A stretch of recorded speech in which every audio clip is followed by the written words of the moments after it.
വാഴ്ത്തുന്നു. ഏഴയാം ഞാൻ എൻ്റെ അകതാരിലെഴുന്നള്ളി വാഴണമേ. ഭഗവാനെ വാഴ്ത്തുന്നു. ഏഴയാം ഞാൻ എൻ്റെ അകതാരിലെഴുന്നള്ളി വാഴണമേ.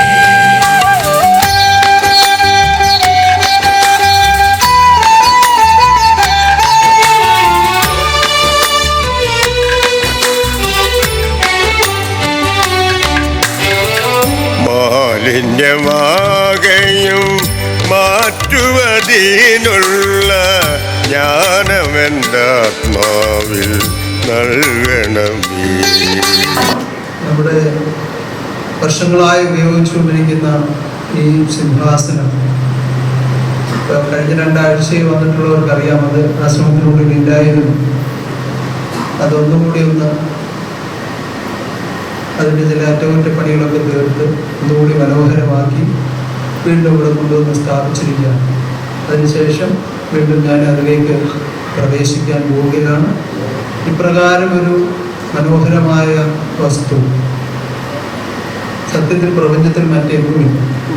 മനോഹരമായ അനേകം സിംഹാസനങ്ങൾ ഉണ്ടാകാം, ഇതിലും വില കൂടിയ തടി കൊണ്ട് നിർമ്മിച്ചതുണ്ടാകാം, ഇതിലും മനോഹാരിത തോന്നുന്നതുണ്ടാകാം, വലിയ വലിയ രാജാക്കന്മാരോ ചക്രവർത്തിമാരോ ഒക്കെ ഉപയോഗിച്ചതുണ്ടാവാം. പക്ഷേ ദൈവം നേരിട്ട് നിന്ന് നിർമ്മിച്ച് ദൈവം ഇന്നും ഉപയോഗിക്കുന്ന ഇതുപോലൊരു സിംഹാസന ലോകത്ത് വേറെയില്ല.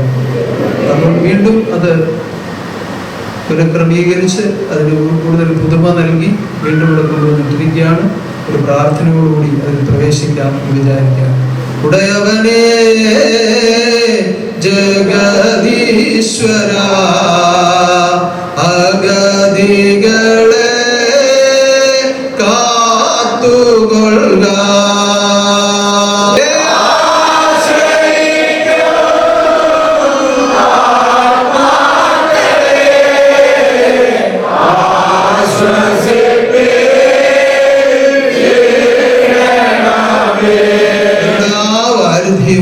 ഇഹപരലോകത്തിന്റെ ഉടമസ്ഥനുമായ പരിശുദ്ധമുള്ള ദൈവം ഞങ്ങൾക്കായി ഈ ഭൂമിയിലേക്ക് താണിറങ്ങി വന്ന് അടിയങ്ങളാരും കണ്ടിട്ടും കേട്ടിട്ടുമില്ലാത്ത ഉന്നതമായ തത്വങ്ങളെയും മഹാ ആദർശത്തെയും ലോകത്തിലേക്ക് സ്ഥാപിച്ച് പുലർത്തിക്കൊണ്ട് വാഴുന്ന പരിശുദ്ധനാകുന്ന ദൈവത്തിന്റെ കാരുണ്യമാകുന്നു അടിയങ്ങൾ അനുഭവിക്കുന്ന സർവ്വതുമെന്ന് അടിയങ്ങൾ അറിയുന്നു.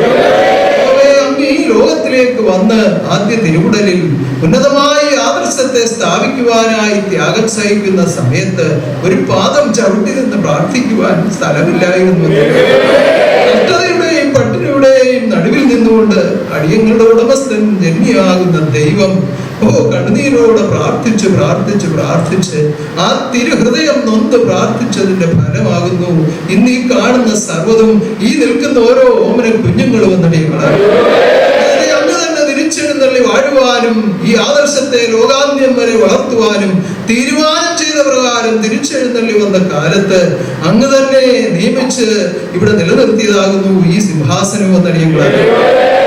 എനിക്കൊരു സിംഹാസനം വേണം എന്ന തീരുമാനം ഉണ്ടായപ്പോൾ മുതൽ അതിനു വേണ്ടുന്ന ഒരുക്കങ്ങൾ, അതിനു വേണ്ടുള്ള തടി, അതിനുള്ള കണക്ക്, അതിനുള്ള നിർമ്മിക്കാനുള്ള വ്യക്തി എല്ലാം അത്ഭുതമായി ഇവിടെ എത്തിച്ച് ഓരോന്നും നടത്തിയ ആ സാഹചര്യങ്ങളെ നന്ദിയോടെ ഓർത്തുകൊണ്ട് സ്തുതിക്കുന്നു.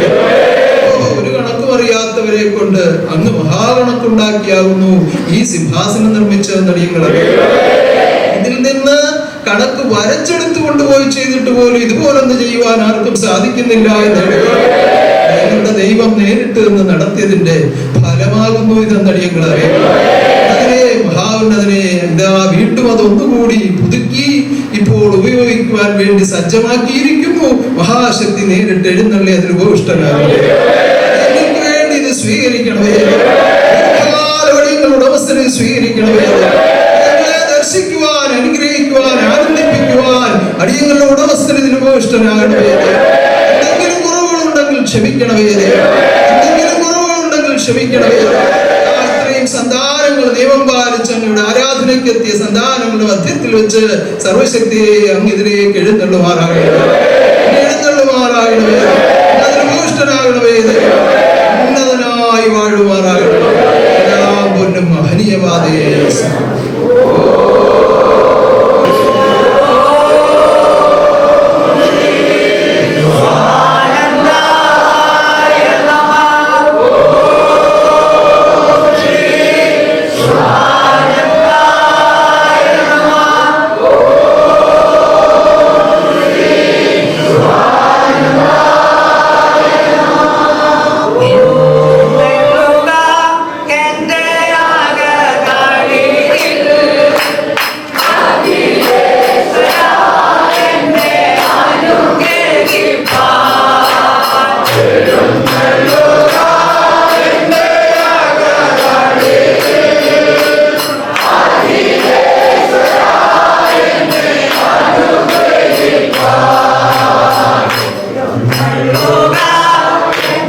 തിരുഹൃദയത്തിൽ നിന്നുളവാക്കിയ മഹാസ്വർഗ സിംഹാസനത്തിൽ എഴുന്നള്ളി വാഴുന്ന പരിശുദ്ധ സ്വർണങ്ങൾ കൊണ്ട് പൊതിഞ്ഞ് സർവശക്തിയെ ഇപ്രകാരം അങ്ങയെ കാണുവാൻ അനുവദിച്ച പരിശുദ്ധ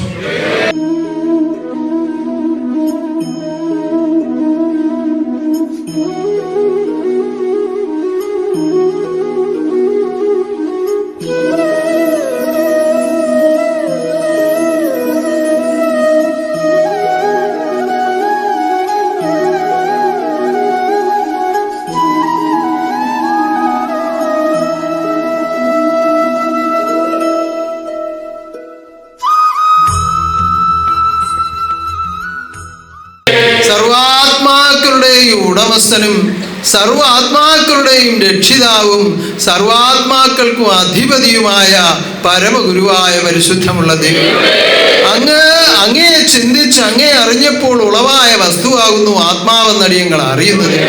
അങ്ങ് അറിയിച്ചപ്പോഴാകുന്നു അതടിയങ്ങൾ അറിഞ്ഞതെന്ന് കാണുന്നല്ലോ ദൈവം.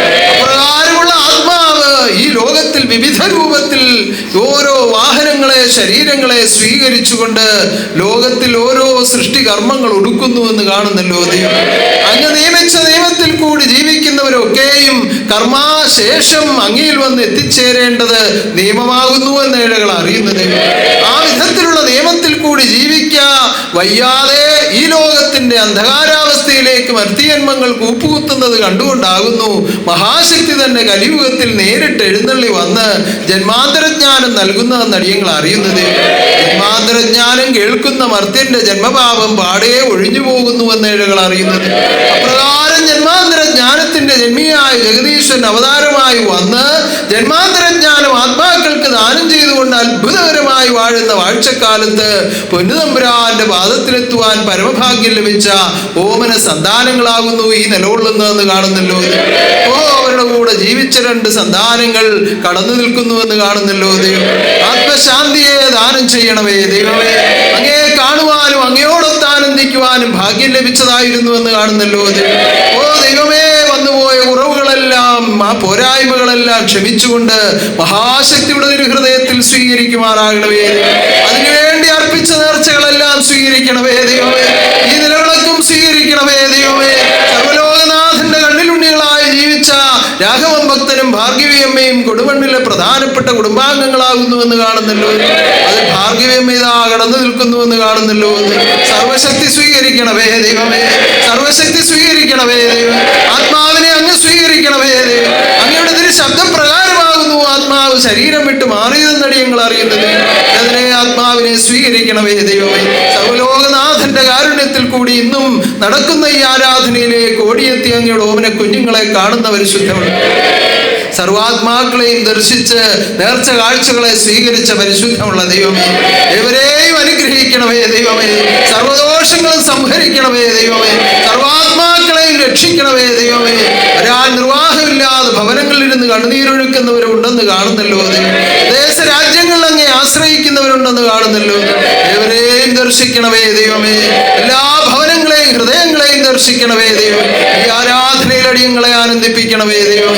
അതിനെ അങ്ങേ തിരുകാരുണ്യത്താൽ ഏഴകളുടെ സമൃദ്ധിക്ക് വേണ്ടി, ഐശ്വര്യത്തിന് വേണ്ടി, നന്മയ്ക്ക് വേണ്ടി, അങ്ങയുടെ തിരുവെഴുന്നള്ളത്തുണ്ടാകുവാൻ വേണ്ടി നിയമിച്ച ഉത്രാട പൂജ ഇതാ അടുത്തു വരുന്നുവെന്ന് കാണുന്നല്ലോ. എല്ലാം ഒരുക്കി വെച്ച് അങ്ങേ സ്വീകരിപ്പാൻ തക്ക വിധത്തിൽ പരിശുദ്ധ ഹൃദയങ്ങൾ, പരിശുദ്ധ വസ്തുക്കൾ, പരിശുദ്ധ ഭവനങ്ങൾ അങ്ങ് ഒരുക്കുമാറാകണമേ. അങ്ങ് എഴുന്നള്ളി സ്വീകരിക്കുമാറാകണമേ. ഏവരെയും അനുഗ്രഹിക്കുമാറാകണമേ. നല്ലൊരു പൊന്നോടും ഏവർക്കും ദാനം ചെയ്യുമാറാകണമേ. കരുണാനിധിയുടെ കളിവിളയാട്ടം ആർക്കും അനുഭവമാകുവാൻ തക്ക വിധത്തിൽ എല്ലാം ഒരുക്കി ദാനം ചെയ്യുമാറാകണമേ. മഹാഗോപുരത്തെ ഓർത്ത് പ്രാർത്ഥിക്കുന്നു ദൈവം. അതിനാകുന്ന ദൈവത്തിന്റെ മഹാദർശത്തെ ലോകരംഗത്തേക്ക് പ്രകാശിപ്പിക്കുവാനുള്ള മഹാവിളംബര ഗോപുരമാകുന്നുവെന്ന് കാണുന്നല്ലോ. അങ്ങയുടെ തപസ്, നിത്യമായി നടക്കുന്ന തപസ്, നിത്യതപസ്, സത്യതപസ്, ശാന്തി തപസ്, അത് ലോകത്തിൽ അനുഭവമാക്കുവാൻ വേണ്ടിയാകുന്നു മഹാഗോപുരം നിർമ്മിക്കുന്നതെന്ന് ഞങ്ങൾ അറിയുന്നു. ദൈവമേ, ഇത് ആത്മാനുരാഗ തപസ്സിന്റെ പ്രാർത്ഥനയുടെ ആ സ്മാരകമാകുന്നു എന്നടി ഞങ്ങൾ അറിയുന്നത്. അതിനാകുന്ന ദൈവം ദൈവത്തെ അറിഞ്ഞ് തന്നോട് താൻ രമിച്ച ആ രമ്യതയിൽ നിന്നാകുന്നു ഈ ലോകം ഉളവായി വന്നതെന്നുള്ള സത്യം അറിയുന്നവർക്ക് മഹാഗോപുരം അതിന്റെ പ്രതീകമാണെന്നടി ഞങ്ങൾ അറിയുന്നത്. ഏറ്റവും വേഗം പൂർത്തീകരിച്ചു തരണമേ ദൈവമേ. മനോഹരമായി പൂർത്തീകരിച്ചു തരണമേ ദൈവമേ. അതിനായൊരു ഹൃദയത്തെ ഒരുക്കിയെടുത്ത പരിശുദ്ധമുള്ള ദൈവമേ, ആരോഗ്യ സൗഖ്യത്തോടെ ആത്മാനന്ദ ദീപമായി എന്നും കരുതിക്കൊള്ളണമേ ദൈവമേ. ഓ രാജഗോപാലിനെയും ആ കുടുംബത്തെയും സ്ഥപതികളെയും ശില്പികളെയും ഓമന കുഞ്ഞുങ്ങളെയും എല്ലാം ഓർത്തുകൊണ്ട് അങ്ങേ പ്രാർത്ഥിക്കുന്ന ദൈവമേ, സർവ കർമ്മങ്ങളും ഉന്നതമായി നടത്തിത്തരണമേ ദൈവമേ. കോട്ടയത്ത് നടന്ന വാർഷികം ഉന്നതമായി നടത്തി തന്ന പരിശുദ്ധമുള്ള ദൈവം, നടന്നുകൊണ്ടിരിക്കുന്ന ഓതറ ശാഖാശ്രമ വാർഷികവും ആനന്ദമായി നടത്തി തരണമേ ദൈവമേ. സർവത്തിലുപരി സർവശക്തി പ്രത്യക്ഷമായി വാഴണമേ ദൈവം. ആർക്കും ആരാധ്യനായി ആനന്ദരൂപനായി അങ്ങ് വാഴണമേ ദൈവം. അറിയാത്തവരെ അറിയിക്കുവാനും അറിഞ്ഞവരെ നിലനിർത്തുവാനും മഹാശക്തി വാഴുമാറാകണമേ, മഹാശക്തി വാഴുമാറാകണമേ, മഹാശക്തി വാഴുമാറാകണമേ. ഈ കടന്നു നിൽക്കുന്ന ആത്മാക്കളെ ആ തിരുഹൃദയ സ്വർഗത്തിലേക്ക്, ആ പരമാനന്ദത്തിലേക്ക് ചേർക്കുമാറാകണമേ. ശേഷിച്ച് ജീവിതം ചെയ്യുന്നവർക്ക് എപ്പോഴും അങ്ങേ അറിഞ്ഞ് ആശ്രയിച്ച് ആരാധിച്ച് ജീവിതം ചെയ്യുവാൻ സർവശക്തി അനുഗ്രഹിക്കണമേ ദൈവം. സുഖവും ആരോഗ്യവും ഓരോരുത്തർക്കും ദാനം ചെയ്യണമേ ദൈവം. പലവിധ രോഗബാധകളാൽ വലയുന്നുവെന്ന് കാണുന്നല്ലോ ദൈവം. രോഗശാന്തി ദാനം ചെയ്യണമേ ദൈവമേ. ഇപ്പോൾ അർപ്പിക്കപ്പെട്ട നേർച്ചയെയും കാണുന്ന പരിശുദ്ധമുള്ളത് ഓമന കുഞ്ഞുങ്ങളെയും കാത്തുകൊള്ളണമേ ദൈവം. സർവശക്തി പ്രത്യക്ഷമായി വാഴണമേ ദൈവം. എല്ലാം പൊന്നുമഹനീയ പാതയെ സമർപ്പിക്കും. ഓ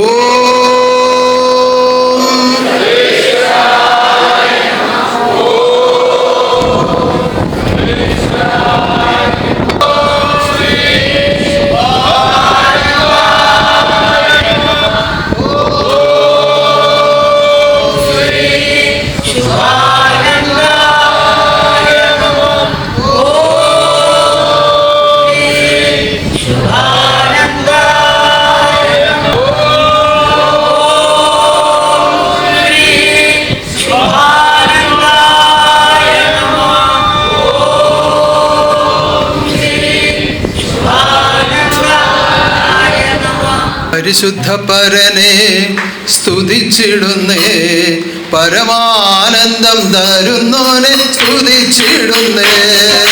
പരിശുദ്ധ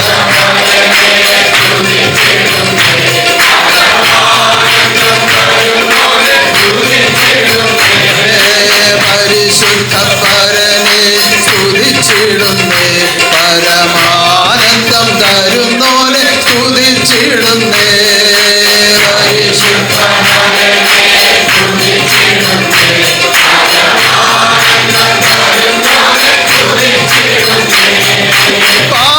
പാപഭാരങ്ങളെ ഒഴിച്ചിടുവാൻ ഈ പാരിടത്തിൽ വന്ന പരാപരനെ. പാപഭാരങ്ങളെ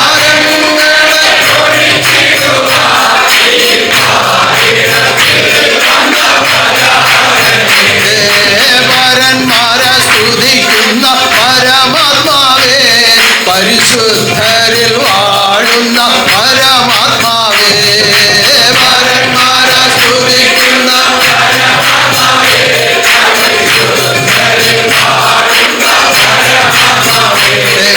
പരന്മാരെ സ്തുതിക്കുന്ന പരമാത്മാവേ, പരിശുദ്ധരിൽ വാഴുന്ന പരമാത്മാവേ.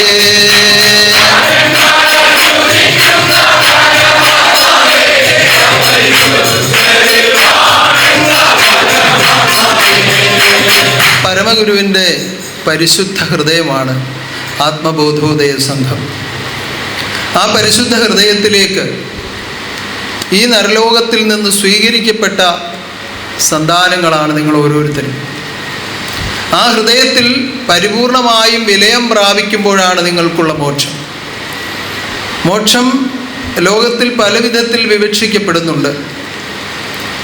മരണത്തെയും മോക്ഷമെന്ന് പറയുന്നവരുണ്ട്. മോക്ഷമെന്ന് പറയുന്നത് ആത്മാവ് പരമാത്മാവിൽ വിലയം പ്രാപിക്കുന്നതാണ്. ആ സമ്പൂർണ്ണ മോക്ഷത്തെ ആത്മാവിൽ അനുഭവമാക്കുവാൻ, പറഞ്ഞു പഠിപ്പിക്കുവാനല്ല, അനുഭവമാക്കുവാൻ അവതാരമായി ഗുരു അവതാരമായി,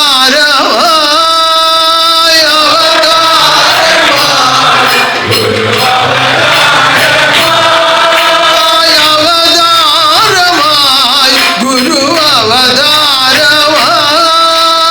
അവതാരമായി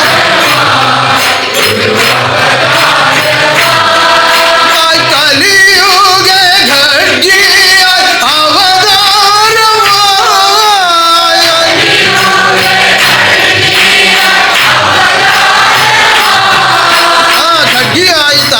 വന്ന് ഖഡ്ഗം ഓരോ ആത്മാവിലും സ്ഥാപിക്കുകയാണ്. നിഷ്കളങ്ക ജ്ഞാനമാണ് ഖഡ്ഗം. അജ്ഞാന സംഹാരം ചെയ്യാനുള്ള ഏക ആയുധം അതേ ഉള്ളൂ, നിഷ്കളങ്ക ജ്ഞാനം. ആ അജ്ഞാന സംഹാരം ചെയ്തിട്ട് ഉൾക്കാമ്പിൽ ഉത്കൃഷ്ട ബോധസ്വരൂപനെ കണ്ടാൽ അവിടെയാണ് മോക്ഷം. ആ മോക്ഷത്തിലേക്ക് ആത്മലോകത്തെ എത്തിക്കുവാൻ അവതാരമായി വന്ന ഗുരുവിൻ്റെ ശിഷ്യരായി ജീവിക്കുന്നത് ഭാഗ്യമാണെന്ന് കരുതുന്നവരൊന്ന് കൈ ഉയർത്തി കണ്ടാൽ. അവതാരമായി ഗുരു അവതാരമായി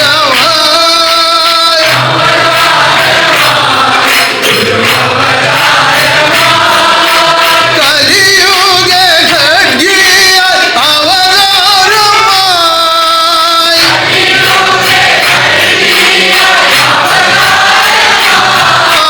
നിഷ്കളങ്ക ജ്ഞാനം ഓതി തന്നു.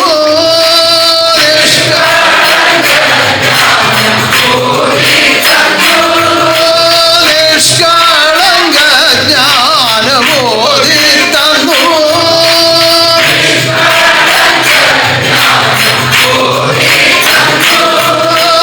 അജ്ഞാന സംഹാരം ചെയ്തിടുന്നു.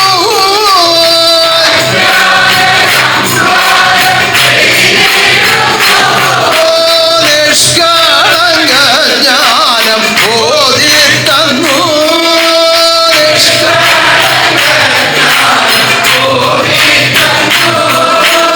അജ്ഞാന സംഹാരം ചെയ്തിടുന്നു.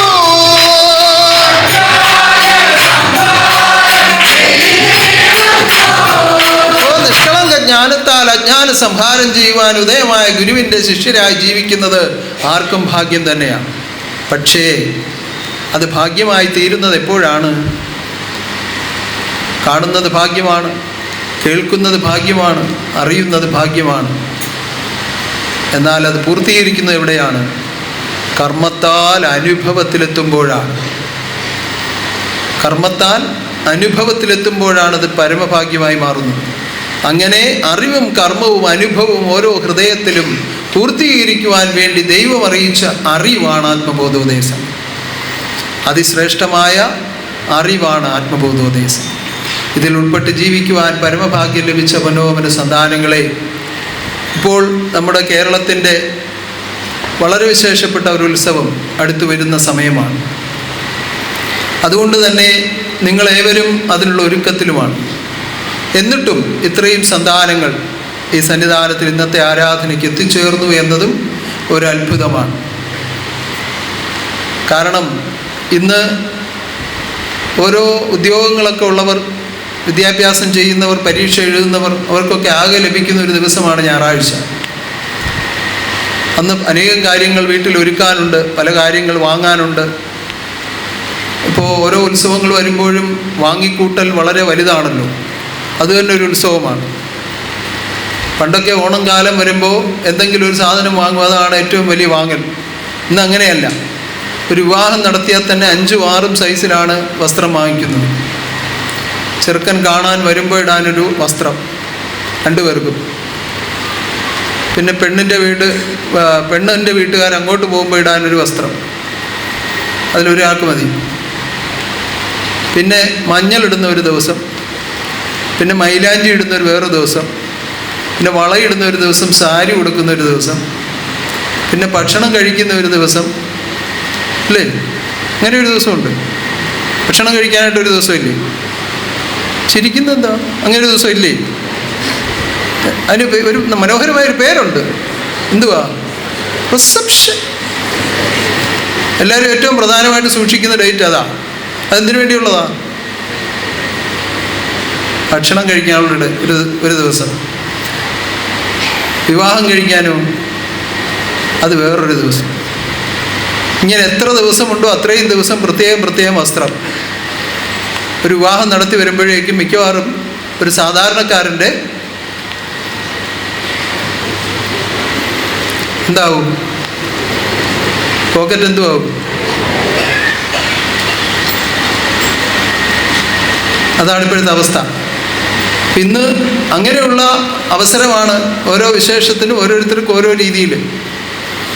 കുറച്ചു മുമ്പേ നമ്മുടെ ഒരു ഭക്തൻ പറഞ്ഞു, വലിയ ഹോട്ടലുകളിൽ വെച്ചിരിക്കുന്ന പൂച്ചട്ടികൾ പോലും ഓരോ ദിവസവും മാറ്റണമെന്നാണ്. അതിന് പ്രത്യേകം കൊട്ടേഷൻ കൊടുത്തിരിക്കുകയാണ്. അതിനുള്ള ആളുകൾ വരും, വണ്ടിയായിട്ട് വരും, കുറേ സാധനങ്ങൾ വെക്കും, പഴയതെല്ലാം എടുത്ത് മാറ്റും, വേറൊരു സ്ഥലത്ത് കൊണ്ടുവെക്കും. അപ്പോൾ ഇന്നലെ ഒരു ഹോട്ടലിൽ വന്ന് കണ്ട ഒരാളിന് നാളെ വരുമ്പോൾ വേറൊരവസ്ഥയാണ്. എന്തിനാ? അവരുടെ കയ്യിൽ നിന്ന് ലക്ഷങ്ങൾ വാങ്ങാനാണ്. വന്ന് കയറുന്നവരുടെ കയ്യിൽ നിന്നാണ് ഇതെല്ലാം ഈടാക്കുന്നത്. ഈ ചെടി കൊണ്ടുവെക്കുന്നതിനും അതിനെ സംരക്ഷിക്കുന്നതിനും ഒക്കെ കാശ് കൊടുക്കണ്ടേ? പിന്നെ ഉപയോഗിക്കുന്ന കർട്ടനുകൾ, ഉപയോഗിക്കുന്ന പാത്രങ്ങൾ എല്ലാം ഓരോ ദിവസവും ഇങ്ങനെ മാറിക്കൊണ്ടേയിരിക്കും. ലോകം എങ്ങോട്ട് പോവുകയാണ്? ആഡംബരങ്ങളിൽ നിന്ന് ആഡംബരങ്ങളിലേക്ക് പോവുകയാണ്. അങ്ങനെയുള്ള ഈ സമയത്ത് ഇതിനൊന്നും പോകാതെ എനിക്കിന്ന് എൻ്റെ ഗുരുവിൻ്റെ അടുത്ത് ആരാധനയ്ക്ക് പോകണം എന്ന് തീരുമാനിച്ച് ഇവിടെ എത്തിച്ചേർന്ന നിങ്ങളെ കണ്ട് ഞാൻ സന്തോഷിക്കുകയാണ്. കാരണം എൻ്റെ ഗുരുവിൻ്റെ കൽപ്പനയെ പാലിക്കുന്നതാണ് എൻ്റെ ജീവിതത്തിൻ്റെ ഏറ്റവും വലിയ ധർമ്മം എന്ന് കരുതുന്നവരാണ് ആരാധന മുടങ്ങാതെ നിർവഹിക്കുന്നത്. അങ്ങനെയുള്ള ഹൃദയങ്ങളെ അനുഗ്രഹിക്കുവാൻ ഞാനിതാ സന്നദ്ധനായി നിലകൊള്ളുകയാണ്. ഈ എൻ്റെ സന്തോഷം നിങ്ങളിൽ ആനന്ദമായി ഭവിക്കുമാറാകട്ടെ. ആരാധിച്ചാനന്ദിക്കാം, നമുക്കെന്നും ആരാധിച്ചാനന്ദിക്കാം,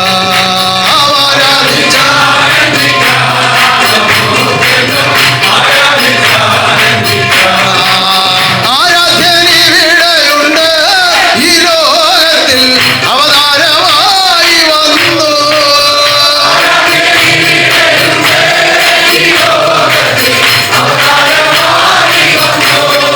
അങ്ങനെ നമുക്ക് അവതാര രൂപത്തോടൊത്ത് ആരാധിച്ച് ആനന്ദിക്കാം. മഹാശക്തി നിങ്ങളിൽ ആനന്ദിക്കുമാറാകട്ടെ. ും ഗുരുവിൻ്റെ കൽപ്പനകൾ പാലിക്കുവാൻ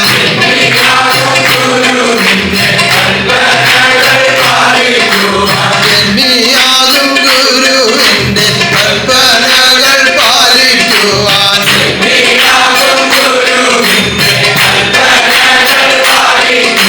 ജന്മമെടുത്താത്മലോകം ഒരുങ്ങിക്കൊള്ളുക.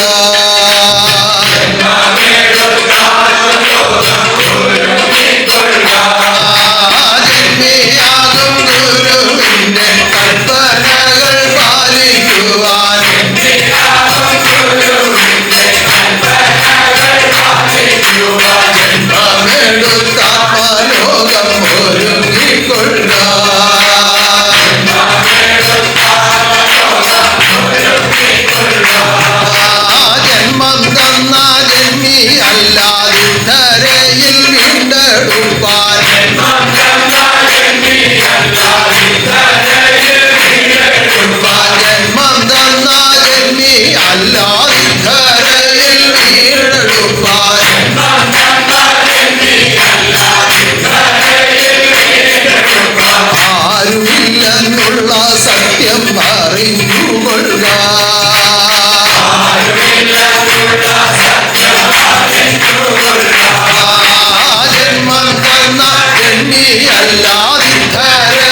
സ്വരൂപനിൽ ചേർന്നിടാം.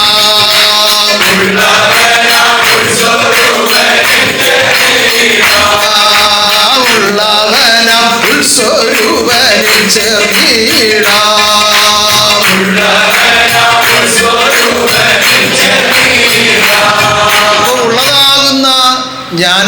ഉള്ളതാകുന്ന ജ്ഞാനത്തെ ഉള്ളതുപോലെ ഓതുവാനാണ് ഉള്ളവനാകുന്ന ദൈവം വന്ന് ലോകത്തിൽ വാഴുന്നത്. ഈ ഉള്ള ജ്ഞാനം ഉള്ളവനാകുന്ന ദൈവം തന്നിരിക്കുന്നത് കൊണ്ടാണ് ഇതിന് കൽപ്പനകൾ എന്ന് നാമം വന്നത്. കാരണം ഇതൊരിക്കലും മാറ്റം കൂടാതെ നിലനിൽക്കേണ്ടതാണ്. ഉള്ളവനാകുന്ന ദൈവം തരുന്ന നിയമങ്ങൾക്ക് മാറ്റമില്ലാത്തതാണ്. എന്തുകൊണ്ട്? അത് ഉണ്ടായതല്ല, ഉള്ളതായി തന്നെ ഉള്ളതാണ്. എപ്പോഴും ഉള്ളതായ വസ്തു അത് ആത്മാവാണ്. ആത്മാവിന്റെ നിലനിൽപ്പിന് ഉള്ള നിയമം അതാണ് ഉത്സരൂപൻ ദാനം ചെയ്യുന്നത്. അതുകൊണ്ടാണ് ജന്മിയാകും ജഗദീശൻ തരുന്ന കൽപ്പനകൾ പാലിച്ച് ജീവിക്കാൻ ആദ്യം പാടിയത്. കൽപ്പനകൾ അങ്ങനെയാണ് ഇതിന് കൽപ്പന എന്ന് പേര് വന്നത്. അപ്പോ ഒരു വിധത്തിലും മാറ്റം കൂടാതെ പാലിക്കപ്പെടേണ്ടതാണ് കൽപ്പന. അങ്ങനെയുള്ള ഉന്നതമായ ഒരു നിയമമാണ് നമ്മുടെ ഉത്രാട പൂജ. ലോകാന്ത്യം വരെ പാലിക്കേണ്ട നിയമം. എന്തിനു വേണ്ടി? ഓരോ ഭവനങ്ങളും ഐശ്വര്യപ്പെടുന്നതിന് വേണ്ടിയാണ്. എങ്ങനെയാണ് അത് ഐശ്വര്യപ്പെടുന്നത്? ഏത് വിധത്തിലാണ് ഐശ്വര്യപ്പെടുന്നത് എന്നെല്ലാം കഴിഞ്ഞ ആരാധനയിൽ വളരെ വിശദമായി അറിയിച്ചിട്ടുണ്ട്.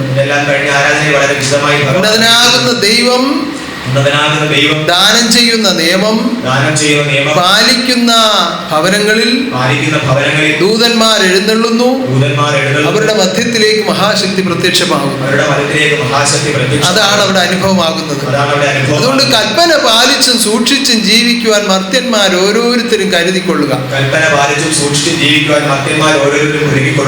എന്റെ ഇഷ്ടത്തിന് ചെയ്തു കൊള്ളാം, ഇപ്പൊ ഇങ്ങനെ പറ്റൂ എന്നുള്ള അങ്ങനെയല്ല.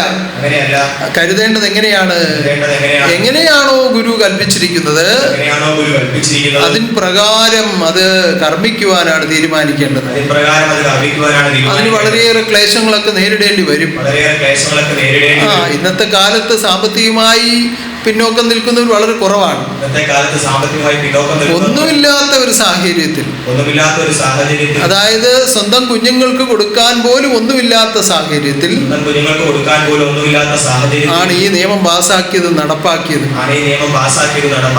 അന്ന് ഇത് മുടക്കം കൂടാതെ നടത്തുവാൻ വേണ്ടി പ്രയാസപ്പെട്ട അനേകം സാധുക്കൾ ഉണ്ടായിരുന്നു. ഗുരുവിന്റെ കൽപ്പനയാണ് ഇത് എങ്ങനെയും പാലിക്കണം. ഉള്ളതിൽ നിന്ന് അതെല്ലാം ഞൊള്ളിപ്പറക്കി എടുത്ത് സൂക്ഷിച്ച് ആ പൂജാമുറിയിൽ വെച്ച് പ്രാർത്ഥിച്ച് അത് കൊണ്ടുവന്ന് അർപ്പിക്കുമ്പോൾ അത് കണ്ണുനീരോടുകൂടിയാണ് അത് പ്രാർത്ഥിച്ച് സ്വീകരിക്കുന്നത്. ആ സ്വീകരിച്ച് അവരെ അനുഗ്രഹിക്കുകയാണ്. ആ അനുഗ്രഹം ഇന്ന് കുട്ടിലുകളായി നിന്ന ആ സ്ഥാനങ്ങളിലെല്ലാം ബഹുനില കെട്ടിടങ്ങൾ വന്നിരിക്കുകയാണ്. വാഹനങ്ങൾ, സ്വന്തമായി വാഹനങ്ങളുണ്ട്. പല വിധത്തിൽ സാമ്പത്തികമായ ഭദ്രതകൾ ഉണ്ടായിട്ടുണ്ട്. പരമ്പരകൾ വളരെ സന്തോഷമായി ജീവിക്കുന്നുണ്ട്. ഈ നിയമങ്ങളെല്ലാം ഈ വിധത്തിൽ നിങ്ങളെ ഐശ്വര്യപ്പെടുത്താനുള്ളതാണ്. ഞാൻ പലപ്പോഴും പറയാറുണ്ട്, ഈ സ്ഥാപനത്തിൽ ഇങ്ങനെ ഈ കാണുന്ന ഐശ്വര്യങ്ങളൊക്കെ വരുമ്പോ നമ്മൾ ഇവിടെ എന്തെങ്കിലും ചിട്ടിയോ അല്ലെങ്കിൽ ധനപരമായ എന്തെങ്കിലും ഉണ്ടാകുന്ന വിധത്തിൽ എന്തെങ്കിലും പ്രവർത്തിച്ചിട്ടുണ്ടായതാണോ? ഒരിക്കലുമല്ല. ഒരു ലാഭം ഉണ്ടാകുന്ന ഒരു ബിസിനസ് നടത്തിയതല്ല. എന്നെ തേടി വന്ന എന്റെ സന്താനങ്ങൾക്ക് വേണ്ടത് പ്രകൃതി കൂടി കൊടുത്തു. അവർ സന്തോഷത്തോടുകൂടി പലതും ഇവിടെ കൊണ്ടുവന്ന് അർപ്പിച്ചു. എന്റെ ഭഗവാൻ തന്നതാണെന്നുള്ള ബോധം അവരുടെ ഉള്ളിൽ ഉണ്ടായിരുന്നു. എന്റെ ഭഗവാൻ വന്നാണെന്നുള്ള ബോധം അവരുടെ ഉള്ളിൽ അവർ ഓരോന്നും കൊണ്ടുവന്ന് ഓരോ സമയത്ത് അർപ്പിച്ചു. ഓരോന്നും കൊണ്ട് ഓരോ സമയത്ത് തിരുവമ്പാകെ ഇന്നും ഈ ആരാധനയുടെ ആരംഭ സമയത്ത് വളരെയേറെ സമയമെടുത്താണ് ഇന്നത്തെ നേർച്ച സ്വീകരണം നടന്നത്. വളരെയേറെ സമയമെടുത്താണ് ഇന്നത്തെ നേർച്ച സ്വീകരണം. അപ്പൊ ഇന്ന് നമ്മുടെ സിംഹാസനം ഒന്നുകൂടി ഒരുക്കി കൊണ്ടുവന്ന് ഈ വിധത്തിൽ പൂജിച്ച് നമ്മൾ ഇതിലേക്ക് പ്രവേശിച്ച് സിംഹാസനം ഒന്നുകൂടി ഒരുക്കി കൊണ്ടുവന്ന് ജീവിതത്തിൽ പൂജിച്ചു നടത്തിയ ആരാധനയിൽ ഇപ്പോ നമുക്ക് ലഭിച്ചിരിക്കുന്ന ഒരു വിശേഷപ്പെട്ട നേർച്ചയാണ് ഈ ദർശനമുദ്രയോടുകൂടിയ മാല. ഇതിനകത്ത് മഹാദർശനമുദ്രയാണ് ആലേഖനം ചെയ്തിരിക്കുന്നത്. എന്റെ ഓമന കുഞ്ഞുങ്ങൾ കൊണ്ടുവന്ന് അർപ്പിച്ചതാണ്. അവരുടെ തന്നെ നേർച്ചയായ ഒരു മോതിരവും തന്നു. അതുപോലെ പല വിധത്തിലുള്ള നേർച്ചകൾ, ധനപരമായി പല നേർച്ചകൾ അർപ്പിച്ചു. ആ വന്ന കൂട്ടത്തിലുള്ളവരെല്ലാം ഓരോ വിധത്തിലുള്ള നേർച്ചകൾ അർപ്പിച്ചിട്ടാണ് ഇവിടെ നിലകൊണ്ടത്. അതിലും പ്രത്യേകിച്ച് ഈ ഇരിക്കുന്നതിൽ ഏറിയ കൂറും ആളുകൾ ഇന്ന് നേർച്ചകൾ അർപ്പിച്ചു. ഞാൻ ആലോചിച്ചു, സാധാരണ ഉത്സവ ദിനങ്ങളിലെ പോലെ എല്ലാവരും കയറി ഇങ്ങനെ നേർച്ച അർപ്പിച്ചു പോവുക. അപ്പോ ആ ഉള്ളിൽ ഓരോരുത്തരുടെയും ഉള്ളിലുണ്ടായ സന്തോഷമാണ്.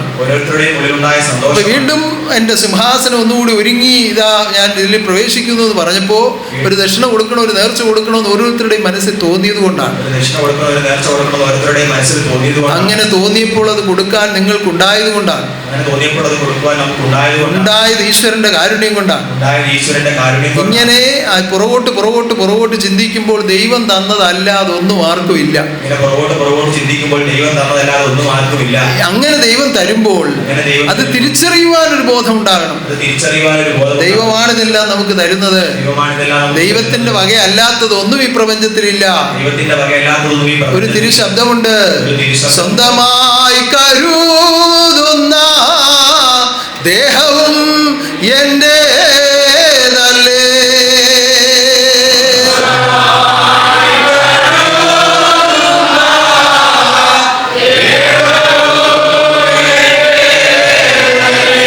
നമ്മളേറ്റവും സ്വന്തമായി കരുതുന്നതാണ് ഈ ദേഹം. ഇത് പോകുമ്പോൾ ആർക്കെങ്കിലും കൊണ്ടുപോകാൻ പറ്റുന്നുണ്ടോ? ഒരിക്കലും ഇല്ല. ആരും കൊണ്ടുപോയ ചരിത്രവും ഇല്ല. ഇതെല്ലാം ലോകത്തിൽ ഉപേക്ഷിച്ചിട്ടാണ് എല്ലാവരും പോകുന്നത്.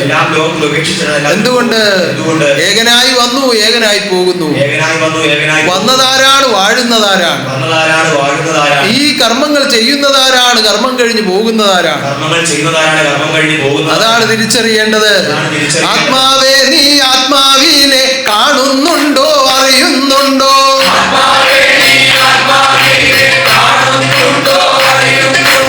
ആത്മാവേ, നീ ആത്മാവിനെ കാണുന്നുണ്ടോ, അറിയുന്നുണ്ടോ?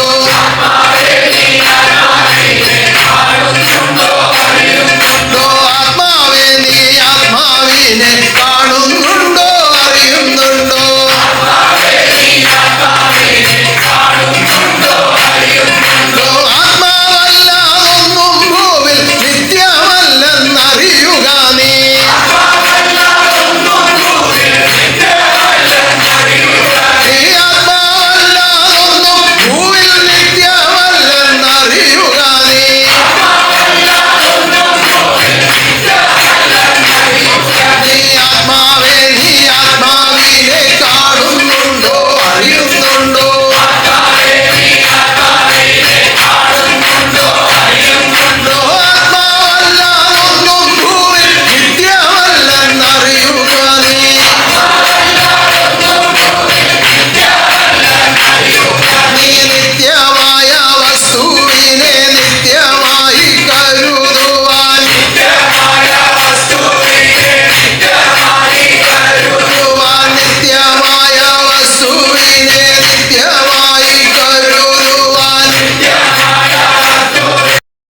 സത്യം പാലിച്ച് ജീവിച്ചാൽ മതി. ആത്മനാഥനെ അറിയുവാൻ സത്യം പാലിച്ച് ജീവിച്ചാൽ അതിനു മുമ്പാണ് ആത്മാവിനെ അറിയുന്നത്. അതിനു മുൻപാണ് അപ്പൊ ആത്മനാഥനെ അറിയിക്കുന്ന അറിവുകൾ ഗ്രഹിച്ച് ജീവിക്കുന്നവർക്ക് ആത്മാവിനെ കാണുവാൻ കഴിയും. ആത്മനാഥനെ അറിയിക്കുന്ന അറിവുകൾ ഗ്രഹിച്ച് ജീവിക്കുന്നവർക്ക് ആത്മാവിനെ അറിയുവാൻ കഴിയും. അപ്പൊ ആത്മാവിനെയൊക്കെ കണ്ടിട്ട് എന്ത് സാധിക്കാൻ? ആത്മാവിനെ കണ്ടു ഇങ്ങനെ അങ്ങ് ജീവിച്ചു പോയാൽ പോരെ. ജീവിച്ചു പോയാൽ ഓ, ആത്മാവിനെ കാണാൻ പോകുന്നു, വേറെ ജോലിയൊന്നുമില്ല. ഇതാ പലരുടെയും ചിന്ത. ഇതാണ് പലരുടെയും. പക്ഷെ ഈ ആത്മാവില്ലെങ്കിൽ അറിയാം അതിന്റെ കുഴപ്പം. ആത്മാവില്ലെങ്കിൽ അറിയാം അതിന്റെ ഒരു നിമിഷം ഒന്ന് ചിന്തിച്ചു നോക്കി, ഈ ആത്മാവില്ലാതെ നിങ്ങൾക്ക് ഈ ലോകത്ത് ജീവിക്കാൻ പറ്റുമോ? ആത്മാവില്ലാതെ നമുക്ക് ഈ ലോകത്ത് ജീവിക്കാൻ കഴിയുമോ? ഇപ്പൊ നിങ്ങൾ എല്ലാവരും ഇങ്ങനെ തിങ്ങി തിങ്ങി ഇതിനകത്തിരിക്കുന്ന ഒരു മിനിറ്റ് ഈ വൈദ്യുതി ഒന്ന് വിച്ഛേദിക്കപ്പെട്ടാൽ ഒരു മിനിറ്റ് ഈ വൈദ്യുതി വിച്ഛേദിക്കപ്പെട്ടാൽ ഇതിനകത്ത് ഇരിക്കാൻ കഴിയില്ല. കാരണം ചൂട് വർദ്ധിക്കും, ചൂട് വർദ്ധിക്കും, വെളിച്ചം ഉണ്ടാകില്ല, വെളിച്ചമുണ്ടാകില്ല, അപ്പോൾ പല വിധത്തിലുള്ള പോരായ്മകൾ തോന്നിക്കും. പലവിധത്തിലുള്ള പോരായ്മകൾ തോന്നി. എന്നാൽ ഇതെല്ലാം ഇവിടെ തന്നെ ഉണ്ട് താനും. ലൈറ്റ് ഉണ്ട്, ഫാനുകളുണ്ട്, എല്ലാ സംവിധാനങ്ങളും ഇവിടെ തന്നെ ഉണ്ട്. പക്ഷെ എന്തില്ല? വൈദ്യുതി ഇല്ല. അതുകൊണ്ട് ഇത് പ്രവർത്തിക്കുന്നില്ല. ഇതുപോലെ ആയിപ്പോകും. നമ്മൾ വലിയ മരുന്നും മന്ത്രവും ഒക്കെ കൊടുത്ത് വലിയ ആഹാരമൊക്കെ കഴിച്ച് മസിലും ഒക്കെ പെരുപ്പിച്ചതിന് നിൽക്കുക. അപ്പോഴേ ഇടയ്ക്ക് ആ സാധനം അങ്ങ് പോയി. ഏത് സത്തായതങ്ങ് പോയി. അപ്പൊ എന്ത് ചെയ്യും? പിന്നെ ഇതിന്റെ പേരെന്താണ്? ശവമെന്നാണ്. ഇതിന്റെ പേര് ശവമെന്നാണ്. പിന്നെ ഇതിന് ഒരു ഉപയോഗവും ഇല്ല. ഇപ്പം മെഡിക്കൽ കോളേജിലൊക്കെ കൊണ്ടുപോയി കുഞ്ഞുങ്ങൾ പഠിക്കുന്നുണ്ടെന്ന് പറയുന്നുണ്ട്. അല്ലാതെ വേറെ എന്തെങ്കിലും ഉപയോഗം ഇതുകൊണ്ടുണ്ടോ? ഒരു ഉപയോഗവും ഇല്ല. അപ്പൊ ഈ വസ്തു അത്രയ്ക്കേ ഉള്ളൂ. നമ്മൾ ഈ കമനീയമായി ഒരുക്കിക്കൊണ്ട് നടക്കുന്ന ഈ വസ്തു ഈ ആത്മാവ് ഉള്ളിടത്തോളമേ ഉള്ളൂ. ഇല്ലെങ്കിൽ അതിന് ഈ ലോകത്തിൽ ജീവിതമില്ല. മണ്ണിൽ അഴിഞ്ഞ് അന്യമാകും വസ്തുവാണിത്. മണ്ണിൽ നിന്നുണ്ടായ മൺശരീരം മണ്ണോട് ചേർന്ന് ലയിച്ചിടുന്നു. ഇത് പഞ്ചഭൂതങ്ങളിലേക്ക് അങ്ങ് ലയിക്കും. പിന്നെ ഇതിനകത്ത് ഒന്നും അവശേഷിപ്പുണ്ടാവില്ല. അപ്പൊ ഈ ആത്മാവിനുള്ളിൽ പ്രവർത്തിക്കുന്നതുകൊണ്ടാണ് ലോകത്ത് ജീവിക്കാൻ പറ്റുന്നത്. അപ്പൊ ആത്മാവിനെ അറിയണ്ടേ? അറിഞ്ഞില്ലേലും ജീവിക്കാമല്ലോ എന്ന് കരുതിയാൽ ജീവിക്കാം. പക്ഷേ അറിയാതെ ഈ ലോകത്തുനിന്ന് പോകാൻ ആർക്കും കഴിയില്ല.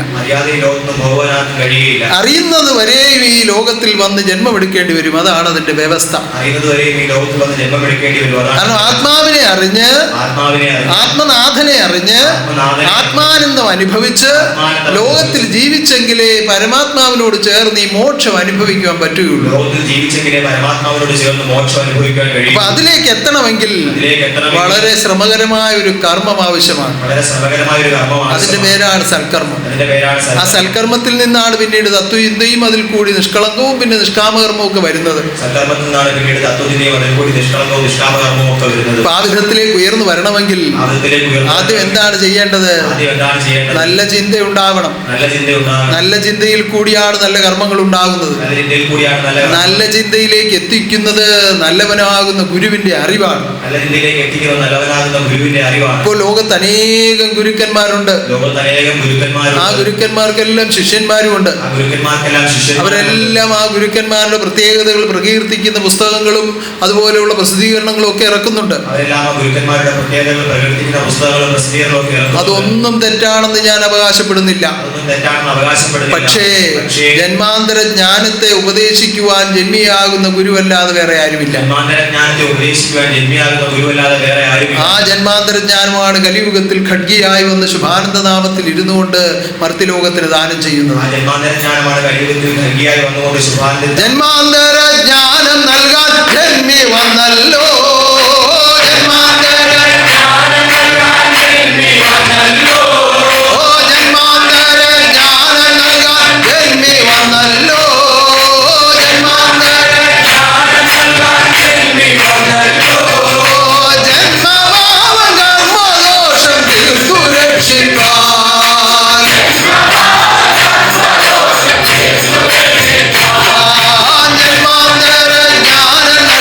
me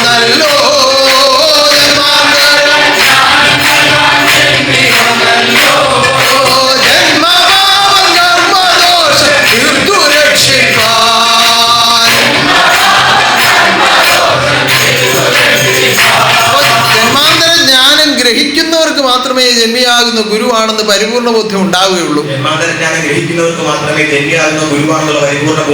ഇത് ഞാൻ അനേകം തവണ ഇവിടെ പറഞ്ഞിട്ടുള്ള കാര്യമാണ്. ഇനിയും ഞാൻ പറഞ്ഞുകൊണ്ടേയിരിക്കും. കാരണം ഇന്നും നമ്മുടെ കൂട്ടത്തിൽ പുതിയ ആളുകൾ അനേകമുണ്ട്. ആദ്യമായി വന്നവരുണ്ട്, അല്ലാതെ ഇടയ്ക്കൊക്കെ വരുന്നവരുണ്ട്, രണ്ടാമത് വന്നവരുണ്ട്, മൂന്നാമത് വന്നവരുണ്ട്, ഇന്ന് സത്യം കേട്ടവരുണ്ട്. ഇങ്ങനെയുള്ള ആളുകളെല്ലാം കൂടി ചേർന്നിരുന്നാണ് നമ്മൾ സമൂഹാരാധന നടത്തുന്നത്. ഇനി വർഷങ്ങളായി വന്നിട്ടുള്ളവർക്കാണെങ്കിലും ഈ സത്യം അവരുടെ കർമ്മത്തിൽ കൂടി അനുഭവത്തിൽ എത്തുന്നത് വരെ ഞാൻ പറഞ്ഞല്ലേ പറ്റൂ. പരമാർത്ഥങ്ങൾ പറയുവാൻ ഇഹലോകത്തിൽ വാഴുന്നു, പരമാർത്ഥങ്ങൾ പറയുവാൻ ഇഹലോകത്തിൽ വാഴുന്നു, പരമാർത്ഥങ്ങൾ പറയുവാൻ ഇഹലോകത്തിൽ വാഴുന്നു, പരമാർത്ഥങ്ങൾ പറയുവാൻ ഇഹലോകത്തിൽ വാഴുന്നു, പരമാർത്ഥങ്ങൾ പറയുവാൻ ഇഹലോകത്തിൽ വാഴുന്നു, പരമാർത്ഥങ്ങൾ പറയുവാൻ ഇഹലോകത്തിൽ വാഴുന്നു. പരമാത്മാവിൽ ജ്ഞാനം തന്നെ പരമാർത്ഥമെന്നറിയണം, പരമാത്മാവിൽ ജ്ഞാനം തന്നെ പരമാർത്ഥമെന്നറിയണം,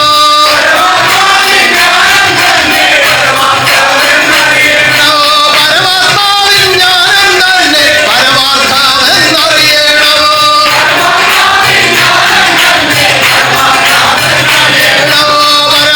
പരമാർത്ഥമറിയാതെ പാവരാത്രി മാറില്ല, പരമാർത്ഥമറിയാതെ പാവരാത്രി മാറില്ല, പരമാർത്ഥമറിയാതെ പാവരാത്രി മാറില്ല, പരമാർത്ഥമറിയാതെ പാവരാത്രി മാറില്ല, പരമാർത്ഥമറിയാതെ പാവരാത്രി മാറില്ല, പരമാർത്ഥമറിയാതെ പാവരാത്രി മാറില്ല. പാവരാത്രി മാറാതെങ്ങനെ ആത്മരൂപം കണ്ടെത്തും, പാവരാത്രി മാറാതെങ്ങനെ ആത്മരൂപം കണ്ടെത്തും, പാവരാത്രി മാറാതെങ്ങനെ ആത്മരൂപം കണ്ടെത്തും, പാവരാത്രി മാറാതെങ്ങനെ ആത്മരൂപം കണ്ടെത്തും. ആത്മരൂപം കാണുവാൻ ആത്മാവെ അറിയുവാൻ, ആത്മരൂപം കാണുവാൻ ആത്മാവെ അറിയുവാൻ, ആത്മരൂപം കാണുവാൻ ആത്മാവെ അറിയുവാൻ, ആത്മരൂപം കാണുവാൻ ആത്മാവെ അറിയുവാൻ. പരമാത്മാവ് ഓതുന്ന പരമാർത്ഥം ഗ്രഹിക്കുക, പരമാത്മാവ് ഓതുന്ന പരമാർത്ഥം ഗ്രഹിക്കുക, ആത്മാവെ അറിയുക, ആത്മരൂപം കാണുവാൻ ആത്മാവെ അറിയുക, പരമാത്മാവ് ഓതുന്ന പരമാർത്ഥം ഗ്രഹിക്കുക, പരമാത്മാവ് ഓതുന്ന പരമാർത്ഥം ഗ്രഹിക്കുക, പരമാത്മാവ് ഓതുന്ന പരമാർത്ഥം ഗ്രഹിക്കുക,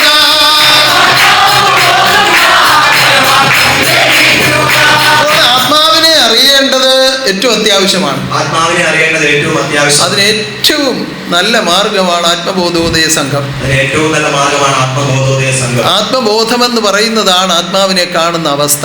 ആത്മബോധം എന്ന് പറയുന്നതാണ് ആത്മാവിനെ കാണുന്ന അവസ്ഥ. ആത്മാവിൽ ബോധമുണ്ടാകുമ്പോഴാണ് ആത്മാവ് ആത്മാവിനെ അറിയുന്നത്. ആത്മാവിൽ ബോധം ഉണ്ടാകുമ്പോഴാണ് ആത്മാവ് ആത്മാവിനെ അറിയുന്നത്. ആത്മാവിനെ ബോധപ്പെടുത്തുവാൻ ആത്മാവിനെ ബോധപ്പെടുത്തും ആത്മബോധ സൂര്യനാകുന്ന ദൈവം നേരിട്ട് നടത്തുന്നതാണ് ആത്മബോധോദയ സംഘം. ആത്മബോധ സൂര്യനാകുന്ന ദൈവം നേരിട്ട് നടത്തുന്നതാണ് ആത്മബോധോദയ സംഘം. അതുകൊണ്ട് നമുക്കങ്ങൊത്തൊരുമിച്ച് ആദർശത്തിൽ ജീവിച്ചിടാം, നമുക്കങ്ങൊത്തൊരുമിച്ച് ആദർശത്തിൽ ജീവിച്ചിടാം, നമുക്കങ്ങൊത്തൊരുമിച്ച് ആദർശത്തിൽ ജീവിച്ചിടാം, നമുക്കങ്ങൊത്തൊരുമിച്ച് ആദർശത്തിൽ ജീവിച്ചിടാം. അജ്ഞാനമാകെ മാറ്റി ആനന്ദമായി വാഴാം,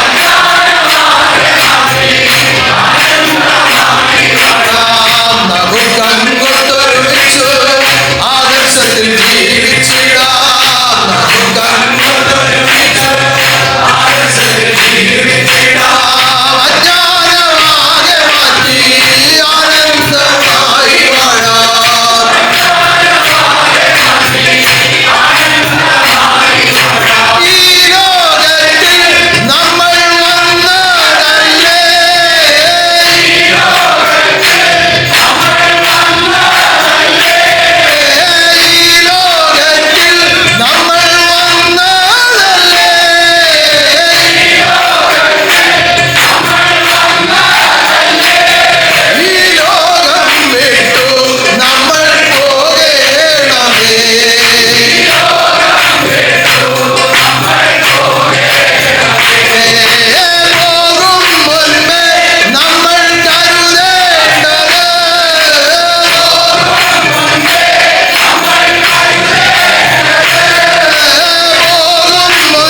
ധരിച്ച് വിജ്ഞാനസൂര്യനാകുന്ന ഗുരുവിനെ അകതാലിൽ കണ്ടുകൊണ്ട് ജീവിക്കുന്നവർക്കാണ് മോക്ഷം ലഭിക്കുന്നത്.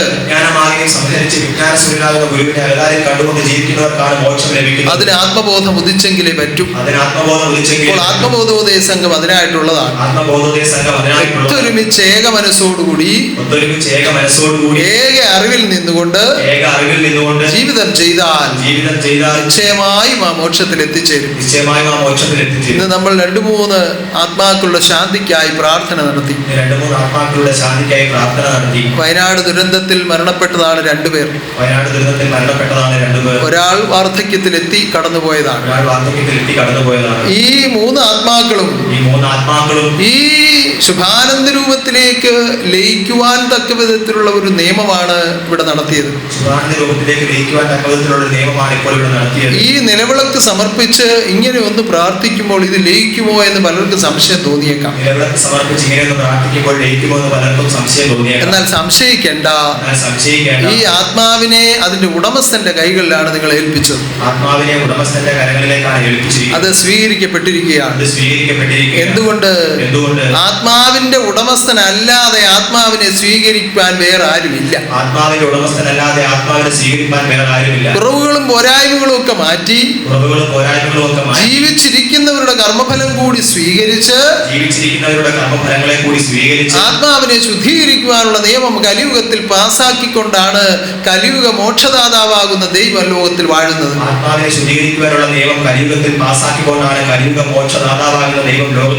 ജീവിച്ചിരിക്കുന്നവരുടെ കർമ്മം മരണപ്പെട്ടവരുടെ മോക്ഷത്തിന് വേണ്ടി ഉപയോഗിക്കുകയാണ്. കാരണം ഈ വിളക്ക് സമർപ്പിച്ച് ജീവിച്ചിരിക്കുന്നവരാണ്. കടന്നുപോയവരങ്ങ് പോയി. പക്ഷേ ആത്മാവ് ഇങ്ങനെ നിൽക്കുകയാണ്. ആത്മാവ് അതിന്റെ പരിപൂർണതയിൽ എത്തണമെങ്കിൽ അതിൻ്റെതായ വ്യവസ്ഥകളുണ്ട്. അതെല്ലാ മതങ്ങളിലും അവരവരുടേതായ നിയമങ്ങൾ അതിൽ പാലിക്കുന്നുണ്ട്. അത് ഹിന്ദു മതത്തിലും അങ്ങനെ പല നിയമങ്ങളുണ്ട്. ഇതിലൊന്നും പെടാത്ത വിധത്തിൽ ശുഭാനന്ദ ദിവ്യരൂപം കലിയുഗത്തിൽ ഉദയമായി വന്ന് പാസാക്കിയ നിയമപ്രകാരമാണ് ഇപ്പോൾ നമ്മൾ ആത്മാവിനെ സ്വീകരിച്ചത്. അങ്ങനെ സ്വീകരിക്കപ്പെടുന്ന ആത്മാവ് ഒരിക്കലും എങ്ങും അലഞ്ഞതായ ഒരു ചരിത്രമില്ല. അനേകം അനുഭവങ്ങൾ ആ കാര്യത്തിലുണ്ട്. ആത്മാവിനെ പ്രത്യക്ഷമായി കാണാൻ കഴിവുള്ളവരൊന്നും പ്രപഞ്ചത്തിൽ ഇല്ലല്ലോ. പലരും പല രീതിയിൽ അവകാശപ്പെടുന്നുണ്ടെങ്കിലും പൂർണ്ണമായ കാഴ്ചയല്ല. ആ പൂർണ്ണമായി കാണുവാനും ആത്മാവിനെ സ്വീകരിപ്പാനും കഴിവുള്ള മഹാശക്തിയാണ് ഇവിടെ പ്രത്യക്ഷമായി വാഴുന്നത്. അതുകൊണ്ട് തന്നെ വരുന്ന പോരായ്മകളെ പരിഹരിച്ച് ആത്മാക്കളെ സ്വീകരിപ്പാൻ മഹാശക്തിക്ക് കഴിവുണ്ട്. അതുകൊണ്ട് എങ്ങനെയെങ്കിലും ഒക്കെ അങ്ങ് ജീവിക്കാം, ജീവിച്ചിരിക്കുന്ന ഒരു വിളക്ക് കൊടുത്താൽ മതിയല്ലോ എന്നാരും ചിന്തിക്കരുത്. അങ്ങനെയല്ല അതിന്റെ നിയമം. നിയമപ്രകാരം ജീവിതം ചെയ്ത് ശുദ്ധീകരിക്കപ്പെടുന്നവരെയാണ് ദൈവം സ്വീകരിക്കുന്നത്. അല്ലാതെ വരുന്ന പോരായ്മകൾ പരിഹരിക്കാൻ ജീവിച്ചിരിക്കുന്നവരോട് ദൈവം ചെയ്യുന്ന കാരുണ്യമാണ് ഈ വിളക്കിന്റെ സ്വീകരണം. ഇതൊക്കെ അതിൻ്റെതായ അറിവിൽ കൂടി ചിന്തിച്ച് നിങ്ങൾ ബോധ്യപ്പെടണം. അല്ലാതെ ഒരിക്കലും അഹങ്കാരത്തിലേക്ക് പോകരുത്. കാരണം പലരും വിചാരിക്കും ഒരു വിളക്ക് മേടിച്ചു വെച്ചാൽ മതിയല്ലോ, ആത്മാവിന് മോക്ഷം കിട്ടുമല്ലോ എന്ന് വെച്ചാൽ അങ്ങനെയല്ല. വിളക്കല്ല ആത്മാവിന് മോക്ഷം കൊടുക്കുന്നത്, ഹൃദയത്തിലെ കാരുണ്യമാണ്. കാരുണ്യവാരിധിയായ ഗുരുവരൻ കരുണയാൽ കരുതുന്നു എല്ലാം എല്ലാം.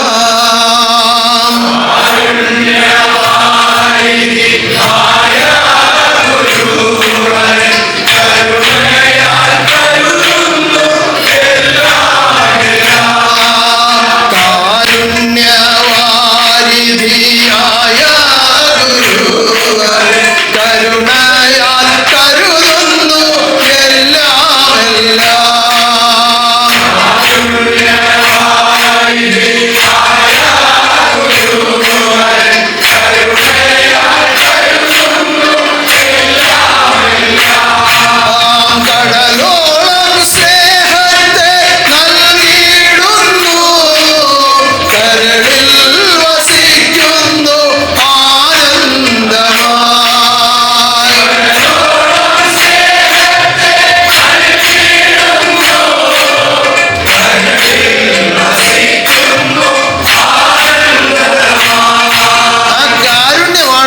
തിരിച്ചറിയേണ്ടത്. ആ കാരുണ്യമാണ് നമ്മൾ തിരിച്ചറിയേണ്ടത്. പലരും പല വിധത്തിലുള്ള വേഷഭൂഷാദികളും പല വിധത്തിലുള്ള അംഗവിക്ഷേപങ്ങളും പല വിധത്തിലുള്ള സ്വഭാവങ്ങളും ഒക്കെ ആയിട്ട് ഇവിടെ കടന്നു വരാറുണ്ട്. അവരവരുടെ ഇഷ്ടത്തിന് വളഞ്ഞു കൊടുക്കുന്ന ഒരാളാണ് ഗുരു എന്നാരും വിചാരിക്കരുത്. ഓരോരുത്തരുടെയും ജന്മാന്തരം പരിശോധിച്ച് അവരുടെ സ്വഭാവം പരിശോധിച്ച് അവരുടെ ഗുണലാവണ്യങ്ങൾ പരിശോധിച്ച് അതിന് തക്ക വിധത്തിലുള്ള പ്രതിഫലം കൊടുക്കുവാൻ കഴിവുള്ള പരിശോധകനാണ് ജഗദീശ്വരൻ എന്ന് നിങ്ങളിൽ ആദ്യമായി മനസ്സിലാക്കണം. ലോകത്തിൽ പല വിധത്തിലുള്ള സ്കാനിങ് മെഷീനുകളുണ്ട്. അത് ശരീരത്തിന് ഉള്ളിലും പുറമേയുള്ള പല കാര്യങ്ങളും പരിശോധിക്കാനും കണ്ടുപിടിക്കാനും ഒക്കെ കഴിവ് അതിനുണ്ട്.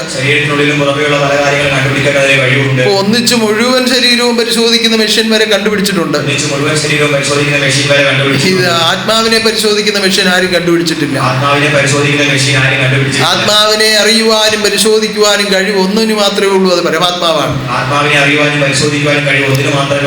ആ പരമാത്മാവ് സർവ്വതും കണ്ടറിഞ്ഞ് സർവത്തിനും ഫലത്തെ നൽകുന്ന കരുണാനിധിയാണെന്നുള്ള സത്യം നിങ്ങൾ തിരിച്ചറിയണം. അവിടെ ഒന്നും മാറ്റിവെക്കപ്പെടുകയില്ല. പലരും പറയും വന്ന തെറ്റുകുറ്റങ്ങളെല്ലാം കരുണാനിധി അങ്ങ് ക്ഷമിക്കണേ, കണക്കിലെടുക്കല്ലേ എന്നൊക്കെ പറയും. പ്രാർത്ഥന, ചിലരുടെ പ്രാർത്ഥന വന്നുപോയ കുറവുകളെല്ലാം കണക്കിലെടുക്കാതെ കരുണാനിധി അങ്ങ് ക്ഷമിക്കണേ, ചിലരുടെ പ്രാർത്ഥനയാണ്. ഈ കണക്കെഴുതാൻ നിങ്ങളാണോ ദൈവത്തെ ചുമതലപ്പെടുത്തിയിരിക്കുന്നത്? നിങ്ങൾ പറയുമ്പോൾ ഒരു പേജ് അങ്ങ് വെട്ടിക്കളയാൻ അങ്ങനെ പറ്റുമോ? അങ്ങനെ പറ്റുകയില്ല. സർവത്തിനും കണക്കുണ്ട്, ഇതിനെല്ലാം കണക്കുകളുണ്ട് എന്ന് കൽപ്പനയുണ്ട്. അപ്പൊ കൽപ്പിച്ച തമ്പുരാന്റെ കൽപ്പനകൾ പാലിക്കുന്നവർക്ക് സത്യസന്ധമായ കർമ്മഫലം ഉണ്ടാകും. അല്ലാതുള്ളവർക്ക് അവർ ചെയ്യുന്ന കർമ്മത്തിന്റെ ഫലമാണ് ലഭിക്കുന്നത്. അപ്പൊ നല്ല കർമ്മം ചെയ്ത് നല്ല ഫലം സ്വീകരിക്കാൻ ഓരോരുത്തരും ഒരുങ്ങണം. അതിനാണ് ഈ അറിവിനെ സ്വീകരിക്കേണ്ടത്. അതാണ് ഞാൻ പറഞ്ഞത്, അറിവിനെ സ്വീകരിച്ച് നല്ല ചിന്ത ചെയ്യണം. ആ നല്ല ചിന്തയാണ് നല്ല കർമ്മങ്ങളിലേക്ക് എത്തിക്കുന്നത്. ആവശ്യമില്ലാത്ത ചിന്തകളിൽ കൂടി നമ്മൾ കടന്നുപോയാൽ നമ്മുടെ കർമ്മവും അങ്ങനെ തന്നെ വന്നുകൊണ്ടിരിക്കും. നമ്മൾ ചിലർ വിചാരിക്കും ഞാൻ ചെയ്യുന്നതൊക്കെ നല്ലതാണെന്നൊരു വിചാരം ഉണ്ടാവും. പക്ഷെ ഈ നല്ലതല്ല ചിന്തിച്ചതെങ്കിൽ ഒരിക്കലും നല്ലത് വരികയില്ല. ചിലർക്ക് ആവശ്യമില്ലാത്ത ചിന്തകളൊക്കെ ചെയ്തിട്ട് അങ്ങനെ മനോഹരമായി പ്രസംഗിക്കാൻ കഴിയുന്ന ചില ആളുകളുണ്ട്. അവരുടെ വിചാരം എന്റെ പ്രസംഗം കേട്ട് ഈ ആളുകളെല്ലാം അങ്ങ് ശുദ്ധീകരിക്കപ്പെട്ടെന്നാണ്. പക്ഷെ അങ്ങനെ ആവുകയില്ല. കാരണം എന്താണോ ആ ആൾ ചിന്തിച്ചുകൊണ്ടിരുന്നത്, എന്താണോ ആ ആളിന്റെ കർമ്മഫലമായി ഉള്ളത്, അത് മാത്രമേ അവിടെ പ്രസരിക്കപ്പെടുകയുള്ളൂ. കാരണം ഈ വായിൽ കൂടി വരുന്ന ശബ്ദം മാത്രമല്ല അവിടെ പ്രസരിക്കപ്പെടുന്നത്. അദ്ദേഹത്തിന്റെ ചിന്തയിൽ നിന്ന് അങ്കുരിക്കുന്ന കിരണങ്ങൾ അഥവാ തരംഗങ്ങൾ പ്രകൃതിയിലേക്ക് പ്രസരിച്ചുകൊണ്ടിരിക്കുകയാണ്.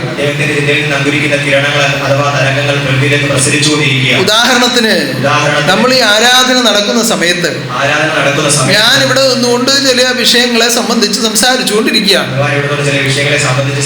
ഈ വിഷയബന്ധിതമായി തന്നെ ചിന്തിച്ചു പോകാൻ കഴിവുള്ളവർ വളരെ കുറവായിരിക്കും. പക്ഷേ ഈ ഇരിക്കുന്ന ഓരോരുത്തർക്കും അവരവരുടേതായ നിലയിൽ ഒരു പ്രത്യേക ഉയർച്ച ആത്മാവിൽ അനുഭവപ്പെടും. ആദ്യമായി ആരാധനയ്ക്ക് വരുന്ന പല ആളുകളോട് ഞാൻ ചോദിക്കാറുണ്ട്, ആരാധനയ്ക്ക് ഇരുന്നിട്ട് എങ്ങനെ എന്ത് തോന്നി? എല്ലാ ആളുകളും പറയുന്ന ഉത്തരം, ഞങ്ങൾ ഇതുവരെ ഇങ്ങനെ ഒരു സുഖം അനുഭവിച്ചിട്ടില്ല.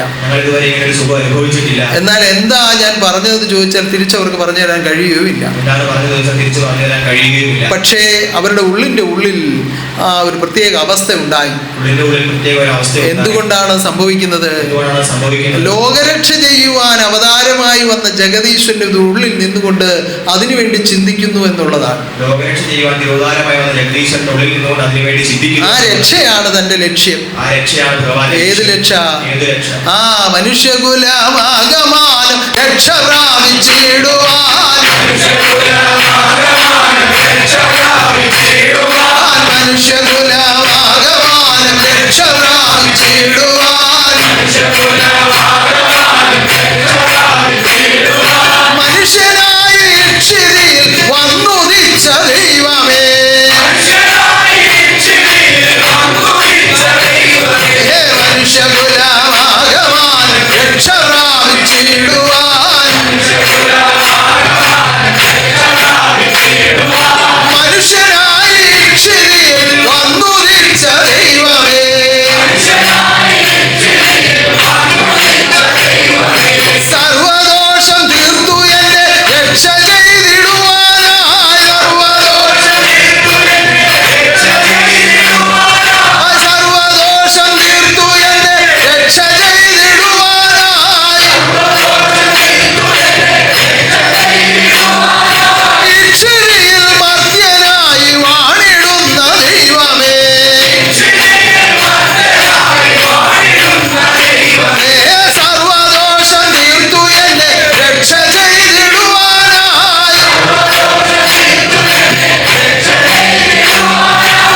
ജഗദീശ്വരൻ, സർവാത്മാക്കളുടെയും സമ്പൂർണ്ണ രക്ഷയ്ക്ക് വേണ്ടി തിരുവതാരമായി വന്ന ജഗദീശ്വരൻ ഇതിനുള്ളിൽ പ്രവേശനം ചെയ്ത് ആ ചിന്തയോടുകൂടി നിന്നാണ് ഈ സംസാരിക്കുന്നത്. ഉള്ളിൽ പ്രവേശനം ചെയ്ത് ആ ചിന്തയോടുകൂടി നിന്നാണ് സംസാരിക്കുന്നത്. അത് ഓരോരുത്തരുടെയും അറിവിനനുസരിച്ച് ഇതിനെ അതിൽ പ്രാവർത്തികമാകും. ഓരോരുത്തരുടെയും അറിവിനനുസരിച്ച് അതിൽ പ്രാവർത്തികം. എവിടെ പ്രാവർത്തികമാകും? ഓരോരുത്തരുടെ ആത്മാവിൽ പ്രാവർത്തികമാകും. ഓരോരുത്തരുടെയും ആത്മാവിൽ പ്രാവർത്തികം. പക്ഷേ പൊതുവെ ഈ രക്ഷാവഴി ഓരോരുത്തരുടെ ഉള്ളിൽ ഭവിച്ചിരിക്കും. പൊതുവെ ഈ രക്ഷാവഴി ഓരോരുത്തരുടെയും ഉള്ളിൽ ഭവിച്ചിരിക്കും. അത് അവതരിപ്പിക്കപ്പെടുന്ന ഭാഷകളോ കീർത്തനങ്ങളോ ഒന്നുമല്ല. അവതരിപ്പിക്കപ്പെടുന്ന ഭാഷകളോ കീർത്തനങ്ങളോ ഒന്നുമല്ല. ഇതിൽ നിന്ന് പുറപ്പെട്ടു വരുന്ന തരംഗങ്ങളാണ്. ഇതിൽ നിന്ന് പുറപ്പെട്ടു വരുന്ന തരംഗങ്ങളാണ്. ശക്തിവിശേഷമാണ്. ശക്തിവിശേഷമാണ്. ജ്ഞാനം അങ്ങനെ പ്രസരണം ചെയ്തുകൊണ്ടിരിക്കുകയാണ്. ജ്ഞാനമങ്ങനെ പ്രസരണം ചെയ്തുകൊണ്ടിരിക്കുകയാണ്. അതാണ് നിങ്ങളിൽ സുഖമായി എത്തുന്നത്. അതാണ് നമ്മളിൽ സുഖം. ആരാധനയ്ക്ക് എത്തുമ്പോൾ പല ആളുകളും പല വിചാരത്തോടും സങ്കടത്തോടും കൂടിയാണ് ഇതിൽ വന്ന് പ്രവേശിക്കുന്നത്. പല ആളുകളും പല വിചാരത്തോടും പല സങ്കടത്തോടും ഇവിടെ വന്ന് പ്രവേശിക്കും. എല്ലാം പൂർണ്ണമായി അതിന്റെ വഴിയാവണ്ണം പദാനുപദമായ സഞ്ചാരം എല്ലാവർക്കും സാധിക്കില്ല. പൂർണ്ണമായി അതിന്റെ പദാനുപദ സഞ്ചാരം എല്ലാവർക്കും സാധിക്കില്ല. പക്ഷേ ഉള്ളിന്റെ ഉള്ളിൽ ഒരു സുഖം ലഭിക്കും എല്ലാവർക്കും. ഉള്ളിന്റെ ഉള്ളിൽ ഒരു സുഖം. ഇത് സത്യമാണെന്ന് സമ്മതിക്കുന്നത് കൈ ഉയർത്തിക്കണ്ടാകും. എന്തുകൊണ്ടാണ് സാധിക്കുന്നത്? ലോകരക്ഷ ചെയ്യണം എന്ന ലക്ഷ്യത്തോടുകൂടി ദൈവം ഇവിടെ വാഴുന്നത് കൊണ്ടാണ്. എന്തതിശയമേ ദൈവത്തിൽ വാഴ്ച ചിന്തിച്ചാലന്തമില്ല.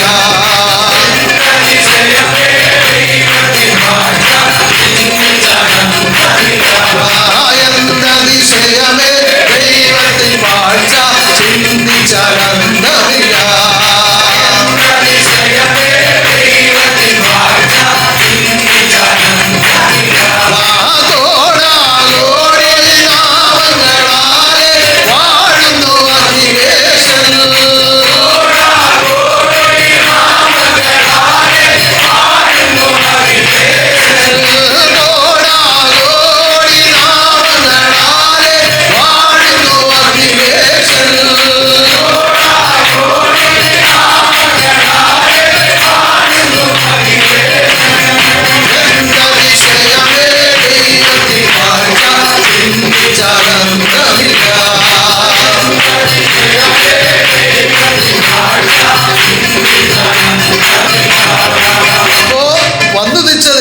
ലക്ഷ്യബോധമുണ്ട്.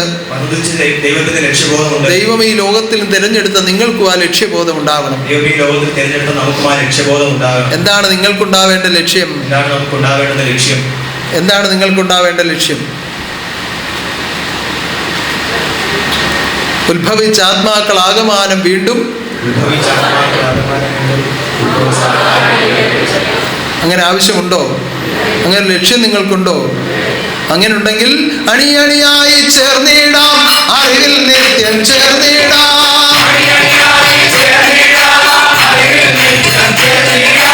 അണിയണിയായി ചേർന്നിടാം, അറിവിൽ നിത്യം ചേർന്നിടാം.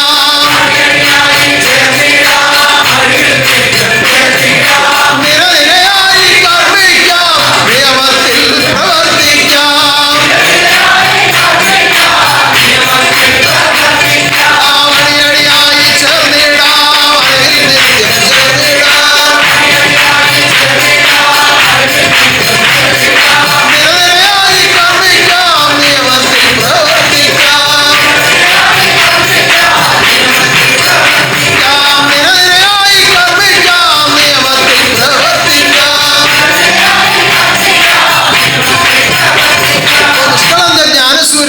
ഗുരുവിന്റെ അറിവിനൊത്ത് ജീവിതം ചെയ്യുവാൻ നിങ്ങൾ തീരുമാനിച്ചുകൊള്ളുക.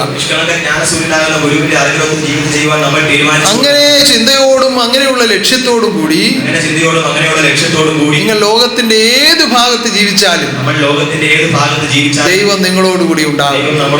കാരണം എന്റെ കുഞ്ഞ് എന്നെ അറിയുന്നു എന്ന് പൂർണ്ണമായ ഒരു ചിന്ത ഭഗവത് ഹൃദയത്തിൽ തോന്നുമ്പോൾ ആ ഓരോ കുഞ്ഞിനെയും ഭഗവാൻ തന്നെ കരുതുകയാണ്. ഉന്നതനാകുന്ന ദൈവത്തെ അറിഞ്ഞ് ദൈവകർമ്മങ്ങൾ ചെയ്ത് ലോകത്തിന്റെ ഏത് ഭാഗങ്ങളിലായാലും ജീവിതം ചെയ്യുവാൻ ജഗദീശ്വരൻ നിങ്ങളെല്ലാം അനുഗ്രഹിക്കുമാറാകട്ടെ. ഇവിടെ നിന്നും അറിയിച്ചിരിക്കുന്ന അറിവിൻ പ്രകാരമുള്ള എല്ലാ നിയമങ്ങളും കർശനമായി നിങ്ങൾ പാലിക്കുക. അടുത്തു വരുന്ന ഉത്രാട പൂജ അടുത്തുവരുന്ന ഉത്രാടപൂജ. നമ്മുടെ നിയമപുസ്തകത്തിൽ പറയുന്ന 15-ാം വകുപ്പിൽ പറയുന്നത് പോലെ പുസ്തകത്തിൽ 15-ാം വകുപ്പിൽ പറയുന്നത് പോലെ വളരെ കൃത്യമായ എല്ലാ ഭവനങ്ങളിലും ഒരുക്കി വളരെ കൃത്യമായ എല്ലാ ഭവനങ്ങളിലും ഒരുക്കി നിങ്ങൾ കാത്തിരിക്കുമ്പോൾ നമ്മൾ കാത്തിരിക്കുമ്പോൾ ജഗദീശ്വരൻ നിങ്ങളുടെ മധ്യത്തിലേക്ക് എഴുന്നള്ളി നിങ്ങളുടെ ഒരുക്കങ്ങളെ സ്വീകരിക്കും. ജഗദീശ്വരൻ നമ്മുടെ മധ്യത്തിലേക്ക് എഴുന്നള്ളി നമ്മുടെ ഒരുക്കങ്ങളെ അത് നിങ്ങൾക്ക് അനുഭവമാകട്ടെ. നമുക്ക് അനുഭവം സർവ്വഭവനങ്ങളും ഐശ്വര്യമാകട്ടെ. ഭവനങ്ങളും ഈ ഐശ്വര്യമാണ്. പ്രാവശ്യത്തെ ഓണം ഉത്സവം പ്രാവശ്യത്തെ ഓണം ഉത്സവം എല്ലാവർക്കും ആനന്ദമായി ഭവിക്കട്ടെ. എല്ലാവർക്കും ആനന്ദമായി ഭവിക്കട്ടെ. അത് കഴിഞ്ഞാൽ ഉടൻ തന്നെ നമ്മുടെ 12 വെള്ളിയാഴ്ചയുടെ ഒരുക്കങ്ങളായി 12 വെള്ളിയാഴ്ചയുടെ ഒരുക്കങ്ങളായി അടുത്ത മാസം 4-ാം തീയതി അതിന്റെ മുന്നൊരുക്ക പ്രാർത്ഥനയാകുന്ന ഏകദിന സ്തുതി നടക്കുകയാണ്. എല്ലാ ഭവനങ്ങളും എല്ലാ ശാഖാശ്രമങ്ങളും അതിനുവേണ്ടി ഒരുക്കപ്പെടണം. മുൻപതിവനുസരിച്ച് ആശ്രമങ്ങൾ ഉള്ളിടത്തെല്ലാം ഒരു ദിവസത്തെ പ്രത്യേക സ്തുതിയായി നടത്തുക. ആശ്രമങ്ങൾ ഇല്ലാത്ത ശാഖകളിൽ അതിന് അനുയോജ്യമായ ഒരു ഭവനം തിരഞ്ഞെടുത്ത് എല്ലാവരും കൂടി അവിടെ ചേർന്ന് പ്രഭാതം മുതൽ രാത്രി 9 മണി വരെ ഈ സ്തുതി നടത്തുക. എല്ലാ സ്തുതികളിലും ഈശ്വരന്റെ എഴുന്നള്ളത്തുണ്ടാകട്ടെ. 11-ാം തീയതി മുതൽ നമ്മുടെ 12 വെള്ളിയാഴ്ച വ്രതം ആരംഭിക്കുകയാണ്. അതിന്റെ ഡേറ്റും കാര്യങ്ങളും ഒക്കെ അറിയിക്കുന്ന ഒരു നോട്ടീസ് തയ്യാറായിട്ടുണ്ട്. അത് വന്നിട്ടുള്ളവരെല്ലാം വാങ്ങിക്കൊണ്ടുപോയി അത് സശ്രദ്ധം വായിച്ച് അതിൽ പറയുന്ന പ്രകാരം നിയമങ്ങൾ പാലിക്കുക. 12 വെള്ളിയാഴ്ച വ്രതമനുഷ്ഠിച്ച് ഇരുമുടിക്കെട്ടുകളുമേന്തി തീർത്ഥാടകരായി വന്നു ചേരുമ്പോൾ ആനന്ദം അനുഭവിക്കുവാൻ തക്ക വിധത്തിൽ മഹാശക്തി നിങ്ങളെല്ലാം ഒരുക്കുമാറാകട്ടെ. ലോകത്തിൽ പല വിധത്തിലുള്ള രോഗങ്ങളും ദുഃഖങ്ങളും ഒക്കെ അങ്ങനെ നടമാടിക്കൊണ്ടിരിക്കുകയാണ്. അതിൽ നമ്മുടെയും പല കുഞ്ഞുങ്ങളും അങ്ങനെ രോഗാവസ്ഥയിൽ കഴിയുന്നുണ്ട്. അതെല്ലാം മാറി സന്തോഷമായ ജീവിതം ചെയ്യുവാൻ സുഖവും ആരോഗ്യവും സർവർക്കും ഈശ്വരൻ ദാനം ചെയ്യുമാറാകട്ടെ. ഈ ആരാധനയിൽ പങ്കെടുത്ത നിങ്ങളെല്ലാം ഞാനിതാ ദർശിക്കുകയാണ്. എല്ലാ നേർച്ചകളും സ്വീകരിക്കുന്നു. സമർപ്പിക്കപ്പെട്ട ആത്മാവിനെ സ്വീകരിച്ചിരിക്കുന്നു. ഉന്നതനാകുന്ന ദൈവത്തിന്റെ തിരുഹൃദയത്തിൽ ചേർത്തിരിക്കുന്നു. ഉന്നതമായി നടന്നുകൊണ്ടിരിക്കുന്ന മഹാഗോപുര നിർമ്മാണം ഏറ്റവും വേഗത്തിൽ പൂർത്തീകരിക്കപ്പെട്ട് നമുക്ക് എല്ലാവർക്കും കൂടി ഒന്നിച്ചു പോയി അതിന്റെ ഉദ്ഘാടന കർമ്മം ചെയ്യുവാൻ മഹാശക്തി എത്രയും വേഗം അത് പൂർത്തീകരിച്ചു തരുമാറാകട്ടെ. മഹാശക്തി അത് പൂർത്തീകരിച്ചു തരുമാറാകട്ടെ. ഇനിയും എന്തെല്ലാം അവിടെ ആവശ്യമുണ്ടോ അതെല്ലാം അവിടെ എത്തിച്ചേരുമാറാകട്ടെ. അത്ഭുതമായ ഒരുക്കങ്ങൾ ഓരോ നിമിഷവും ചിന്തിച്ച് നന്ദിയോടെ ഭഗവാനെ സ്തുതിക്കുകയാണ്. അതിനുവേണ്ടി ഒരു അത്ഭുത ജന്മത്തെ ആത്മദീപമായി ഇവിടെ നിലനിർത്തിയിരിക്കുന്നു. ആയുരാരോഗ്യത്തോടെ മഹാശക്തി കരുതുമാറാകട്ടെ. അതുപോലെ രാജഗോപാലിനെയും കുടുംബത്തെയും സ്ഥപതികളെയും ശില്പികളെയും ഓമന കുഞ്ഞുങ്ങളെയും എല്ലാം എപ്പോഴും ഭഗവാന്റെ തൃക്കരകളിൽ കാത്തുരക്ഷിക്കട്ടെ. ഉന്നതനാകുന്ന ദൈവം എന്നും നിങ്ങൾക്ക് വേണ്ടി ലോകത്തിൽ വാഴുമാറാകട്ടെ. അത്ഭുതകലകളോടെ ആനന്ദരൂപനായി ശുഭാനന്ദ ദിവ്യരൂപം പ്രത്യക്ഷമായി വാഴുമാറാകട്ടെ. പ്രത്യക്ഷമായി വാഴുമാറാകട്ടെ. പ്രത്യക്ഷമായി വാഴുമാറാകട്ടെ. സർവാത്മാക്കളുടെ രക്ഷയ്ക്കായി വാഴുമാറാകട്ടെ.